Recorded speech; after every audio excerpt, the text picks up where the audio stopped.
Hello guys, welcome to my channel. So போன சாப்டரில் நம்ம என்ன பார்த்தோம் அப்படின்னா, துரியோதனனுக்கு ஒரு பெரிய அவமானம் ஏற்படுது. அந்த அவமானம் என்னங்கிறத பார்த்தோம். இந்த சாப்டரில் நம்ம என்ன பார்க்க போகிறோம் அப்படின்னா, துர்வாச முனிவர் பஞ்ச பாண்டவர்களை பார்க்கறதுக்கு போகிறாரு. அங்கே என்ன நடக்க போகுது அப்படிங்கிறத பார்க்க போகிறோம். காட்டுல வாழ்ந்திருக்க இந்த பஞ்ச பாண்டவர்கள் துவைத்தவனத்திலிருந்து காமக்யா அப்படிங்கிற ஒரு காட்டுக்கு போறாங்க. அங்க அவங்கள பார்க்க வேதவியாசர் வர்றாரு. வேதவியாசர் கிட்ட தர்மர் கேக்குறாரு, இந்த மாதிரி உலகத்திலே சிறந்த விஷயம்னா அது என்ன அப்படிங்கிற மாதிரி கேக்குறாரு. அதுக்கு வேதவியாசர் எல்லாருக்குமே தானம் வழங்குங்க, முக்கியமா அன்னதானம் செய்யுங்க அப்படிங்கிற மாதிரி அவர் சொல்லிடுறாரு. நம்ம முன்னாடி சாப்டர்லயே பார்த்திருப்போம், பஞ்ச பாண்டவர்கள் கிட்ட சூரிய பகவான் வழங்கிய அந்த அக்ஷய பாத்திரம் இருக்கு. ஸோ அதுல கடைசியா பாஞ்சாலி சாப்பிட்ற வரைக்கும் அதுல எப்பவுமே உணவு நிறைஞ்சுக்கிட்டே இருக்கும். அது நம்ம முன்னாடி சாப்டர்லயே பார்த்திருப்போம். வேதவியாசர் சொன்னனால பஞ்ச பாண்டவர்கள் என்ன பண்றாங்க அப்படின்னா, அவங்க நிறைய பேருக்கு அன்னதானம் பண்றாங்க. அது துரியோதனனுக்கு தெரிய வருது. இந்த மாதிரி பஞ்ச பாண்டவர்கள் கிட்ட ஒரு அக்ஷய பாத்திரம் இருக்கு, காட்டுலயும் பஞ்ச பாண்டவர்கள் சந்தோஷமா தான் இருக்காங்க அப்படிங்கிறது துரியோதனனுக்கு தெரிய வருது.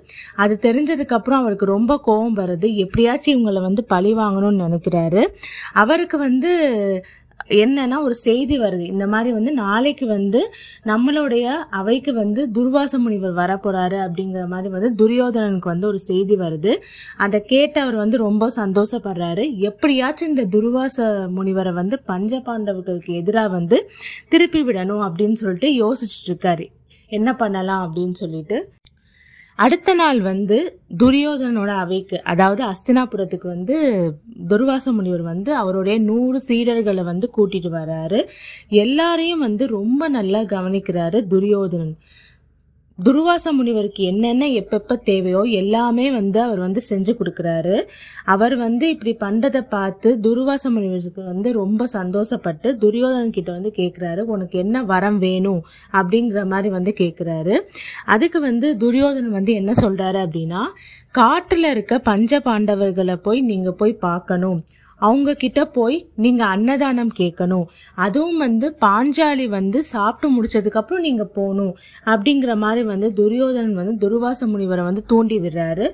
துர்வாச முனிவரும் சரி ஆகட்டும், நான் அப்படியே செய்யறேன் அப்படின்னு சொல்லிட்டு அங்கிருந்து கிளம்பி போயிடுறாரு. அடுத்த நாள் பஞ்ச பாண்டவர்களை பார்க்க போறாரு துர்வாச முனிவர் அவரோட சீரர்களோட.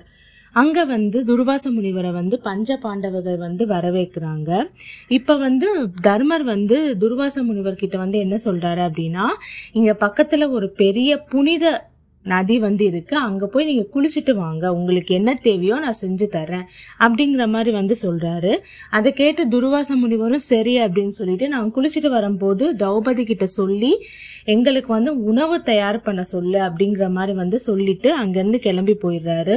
ஆனா அப்ப பாஞ்சாலி சாப்பிட்டு முடிச்சிருப்பாங்க. அந்த அக்ஷய பாத்திரம் பாஞ்சாலி சாப்பிட்டு முடிச்சா காலி ஆயிரும். பாஞ்சாலி சாப்பிட்டு முடிக்கிறதுக்கு முன்னாடி அதுல எவ்வளவு உணவு வேணும்னாலும் பெருகிட்டே போகும், எத்தனை பேர் வேணா சாப்பிடலாம்.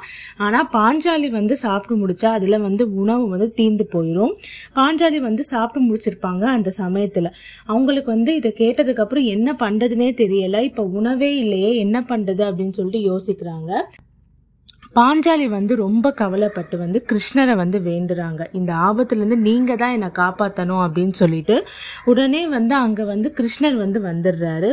பாஞ்சாலி கிட்ட எனக்கு ரொம்ப பசிக்குது, சீக்கிரமா உணவு எடுத்துட்டு வா அப்படின்னு கேக்குறாரு. அதை கேட்டு பாஞ்சாலி இப்பதானே வந்திருக்கீங்க, கொஞ்ச நேரம் நீங்க இங்க காத்துக்கிட்டு இருங்க அப்படின்னு சொல்றாங்க. அதுக்கு கிருஷ்ணர் என்ன சொல்றாருன்னா, இப்பவே எனக்கு வேணும், சீக்கிரமா அந்த சாப்பாடு தட்டை எடுத்துட்டு வா அப்படிங்கிற மாதிரி கேக்குறாரு. உடனே பாஞ்சாலி சூரிய பகவான் கொடுத்த அந்த சாப்பாட்டு தட்டை எடுத்துட்டு வராங்க. அதுல ஒரே ஒரு பருக்க சோறு மட்டும் இருக்கு. அதை பார்த்து இதோ இருக்கே, இதே எனக்கு போதும் அப்படின்னு சொல்லிட்டு கிருஷ்ணர் அதை மட்டும் உடனே கிருஷ்ணர் அந்த ஒரு பருக்கையை மட்டும் சாப்பிட்டு என்ன சொல்றாரு அப்படின்னா, இந்த உலகத்துல இருக்க எல்லா ஜீவராசிகளுடைய பசி எல்லாமே தனியட்டும் அப்படின்னு சொல்லிட்டு சொல்றாரு. இப்படி சொல்லிட்டு நேரா வந்து கிருஷ்ணர் வந்து சகாதேவன் கிட்ட போய் சொல்றாரு. என்ன அப்படின்னா, இப்ப வந்து நீ துர்வாச முனிவரும் அவர் சீடர்களை போய் கூப்பிட்டு வா, இப்ப வந்து உணவு சாப்பிடலாம் அப்படின்னு சொல்லிட்டு அப்படிங்கிற மாதிரி வந்து சொல்றாரு. உடனே வந்து சகாதேவன் வந்து பாக்குறதுக்காக வந்து கிளம்புறாரு, துர்வாச முனிவரை பாக்குறதுக்காக கிளம்புறாரு. நதியில குளிச்சிட்டு இருக்க துர்வாச முனிவரும் அவருடைய சீடர்களுடைய வயிறு எல்லாமே வந்து நிறைஞ்சு போகுது. எல்லாருமே வந்து என்ன சொல்றாங்க அப்படின்னா, இதுக்கு மேல வந்து ஒரு சொட்டு தண்ணி கூட வந்து எங்களால குடிக்க முடியாது அப்படின்னு வந்து சொல்றாங்க. அதை கேட்டு வந்து துர்வாச முனிவர் வந்து என்ன சொல்றாரு அப்படின்னா, நாம இப்ப வந்து தர்மர் கிட்ட இப்படி போய் சொன்னோம் அப்படின்னா அவருக்கு கோபம் வந்துடும், அவர்கிட்ட சொல்லாம இந்த இடத்த விட்டு நம்ம கிளம்பி போயிடலாம் அப்படின்னு சொல்லிட்டு துர்வாச முனிவரும் அவருடைய சீடர்களும் பஞ்ச பாண்டவர்கள் கிட்ட சொல்லாமலே அந்த நதியில இருந்து கிளம்பி போயிடுறாங்க. அதுக்கப்புறம் சகாதேவன் போய் பார்க்கும்போது யாருமே வந்து அங்க இல்லை. அவர் வந்து திரும்ப வந்துடுறாரு. இப்ப வந்து கிருஷ்ண பரமாத்மா வந்து என்ன சொல்றாரு அப்படின்னா, பஞ்ச பாண்டவர்கள் கிட்ட வந்து இந்த மாதிரி துர்வாச முனிவர் எதுக்காக இங்க வந்தாரு, யாரு சொல்லி வந்தாரு அப்படிங்கிற மாதிரி எல்லாத்தையும் வந்து சொல்றாரு.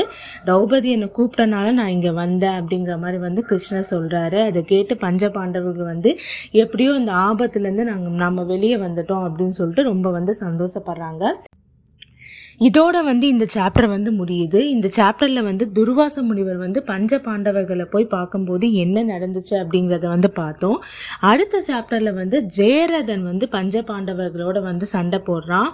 எதுக்காக சண்டை போடுறான், அவனுக்கு என்ன நடக்குது அப்படிங்கிறத வந்து பார்க்க போறோம். தொடர்ந்து மகாபாரத கதையை கேட்கறதுக்கு என்னோட சேனல் லைக் பண்ணுங்க, கமெண்ட் பண்ணுங்க, சப்ஸ்கிரைப் பண்ணுங்க.